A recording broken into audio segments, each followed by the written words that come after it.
Olá, galera do primeiro ano, espero que todas e todos estejam bem nesse momento. Queria justificar a atividade que a gente fez no encontro passado, em que eu me apresentei a metodologia, apresentei os conteúdos que a gente discutirá nesse segundo bimestre, afirmando que a prática da pesquisa é de suma importância para a sociologia e que vocês podem observar, saberes sociológicos nos espaços em que vocês utilizam, nas ferramentas que vocês utilizam cotidianamente como o Instagram. Então, o resultado que eu vi daqueles e daquelas que mandaram, para mim eu fiquei muito satisfeito. E agora a gente vai dar prosseguimento com o capítulo 2, a sociologia, a relação entre o indivíduo e a sociedade. Vamos iniciar esse capítulo. Vou aqui baixar um pouquinho a minha imagem, diminuir, tá certo? Para que a gente inicie a nossa aula de hoje. E aí eu já trago essa imagem que vem ilustrar o nosso encontro de hoje, dessa autora nigeriana, que eu não ouso dizer o nome, mas que ela é jovem, de 1983, e produziu esse quadro belíssimo, denominado Os Belos Ainda Não Nasceram, pode não ser verdade por muito mais tempo. Então essa imagem dessa autora nigeriana, essa pintora, ela vai ilustrar o nosso encontro de hoje, tá certo? Então eu trago essa questão motivadora que está presente no nosso livro. É possível eximir a sociedade da responsabilidade sobre as ações dos jovens em situações tão diversas quanto o envolvimento com o crime e o mérito escolar? Essa questão ela tem a ver com o indivíduo que é responsável unicamente pelos seus atos, ou a sociedade de alguma maneira ela também influencia os indivíduos? Essa é uma questão da sociologia muito importante, muito pertinente. Tá certo? Então, como é que é possível que esses indivíduos, gente, cada uma, nós aqui, com suas peculiaridades, com suas diferenças, convivam em sociedade de maneira organizada? O que é que une, o que é que torna coeso essas pessoas em uma sociedade? Quem é o responsável pelo funcionamento dessas instituições como a família, a escola, o Estado? Quem é o responsável por isso? Serão os indivíduos capazes de se rebelar contra as regras sociais e transformar a sociedade? Vocês acham que é possível isso? Ou, ao contrário, as regras sociais sempre exercem uma força que restringe a nossa capacidade de ação, a capacidade de ação dos indivíduos? E aí eu trago essa charge da Mafalda, não sei se vocês conhecem essa argentina, onde há um disse-me-disse aqui, vocês estão vendo, os jovens, e aí a Mafalda fica curiosa para saber o que é que se trata, e aí as pessoas apontam para esse garotinho aqui perguntando por que ele não gosta de Beatles. Isso tem uma característica bem própria ali da juventude de uma época anterior à de vocês, que os Beatles era como se fosse uma unanimidade. Então quem não gostasse dos Beatles gerava uma espécie de reação. Então essa charge da Mafalda ela traz essa ideia da coerção, da força que a sociedade exerce sobre o indivíduo. E aí quando uma regra, uma lei é transgredida, imediatamente aciona diferentes meios de coerção social, que podem vir de uma simples repreensão, como vocês viram nessa charge aí, as pessoas apontando o dedo, perguntando, como até a privação de liberdade, a prisão, quando você infringe um crime, não é isso? Então a gente tem desde essa repreensão mais simples até o crime. E aí eu trago essa outra charge de uma garotinha conversando com a mãe. Ela diz assim: mãe, quero fazer uma mecha verde no cabelo. Aí a mãe dela pergunta: pra quê? Aí ela diz: para expressar a minha individualidade. E está todo mundo fazendo. Então ela quer expressar a individualidade dela, ela acha que é um desejo somente dela, mas ela diz também que o grupo dela também está fazendo, todo mundo está fazendo, e aí criou-se essa necessidade nela. Não é isso? Então essa charge ela traz bem essa ideia quando a gente acha que está fazendo simplesmente pela nossa vontade individual, mas que há uma influência social, uma influência coletiva sobre as nossas ações. E aí quem vem primeiro? O indivíduo ou a sociedade? É o indivíduo que forma a sociedade ou a sociedade que conforma o indivíduo? Essa é uma questão da sociologia muito antiga, não é isso? Então, gente, ação individual e estrutura social. Por estrutura social, a gente compreende essas regras que regem a gente, independente da consciência da gente pensar. Então, a gente faz algumas coisas muitas vezes sem pensar, no automático, porque já são convenções sociais, não é isso? Ir à escola, andar vestido, não é isso? Então, são coisas que a gente realiza sem pensar muito no agir, no falar que a gente fala, Então, mas que está no âmbito das relações sociais, tá certo? Então, essa é uma estrutura social, tá? Ela foi desenvolvida a partir da análise da influência da organização social sobre a gente, sobre as nossas maneiras de agir, de pensar individuais, né? E ela exerce a coerção social, essa repreensão, esse apontar de dedo, né? Esse colocar o questionamento do porquê que você não faz aquilo que está previsto socialmente, né? E isso regula os comportamentos individuais dos indivíduos, tá? Aí, a outra linha de pensamento que encontrou na ação individual, então ela diz que a nossa ação individual, né, ela que atribui sentido por nós, tá certo? E que é a única variável capaz de ser observada para a construção da ciência sociológica. Então, autores como Max Weber, ele traz isso, né, de que o nosso ponto da sociologia seria a ação individual, que é a única coisa que a gente pode observar claramente, não é isso? Mas a sociologia contemporânea ela tenta analisar a influência recíproca entre a sociedade e o indivíduo. Então, para alguns autores e autoras da sociologia contemporânea, é possível que o indivíduo influencie a sociedade, construa a sociedade, ao mesmo tempo que a sociedade ela constrói o indivíduo. E aí a gente tem a ideia dos padrões sociais, tá certo? Que ele é construído tendo por base as escolhas feitas por indivíduos, né? Que em determinado tempo histórico, né, juntos, constituíram esses padrões, tá? E que às vezes a gente considera como natural. Por exemplo, no século XIX, no século XVIII, essa era a imagem de beleza, não é?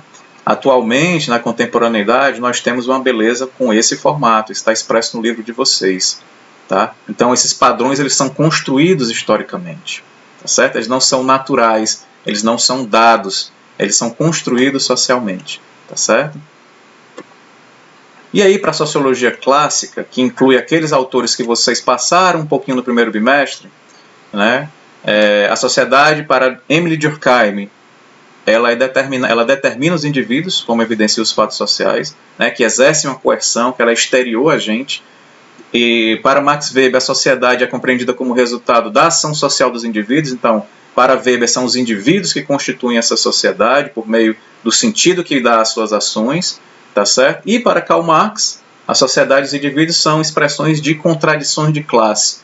Você está imerso numa classe social em que acontece essa luta, essa contradição, essa discordância entre essas classes, né, que vai constituindo os sujeitos, os indivíduos, tá certo? Sempre por meio de condições materiais de existência em determinado período histórico, tá?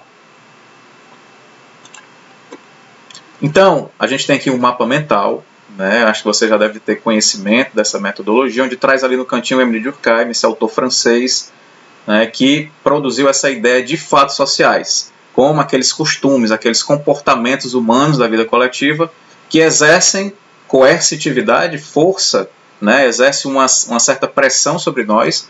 Ele é geral, tem generalidade, porque ele está espalhado na sociedade, esse fato social. Então, eu conheço ele, você conhece ele, minha mãe conhece ele, meus amigos, e ele é exterior, ele não depende de mim para acontecer, né? Ele está mais no âmbito da sociedade, tá certo?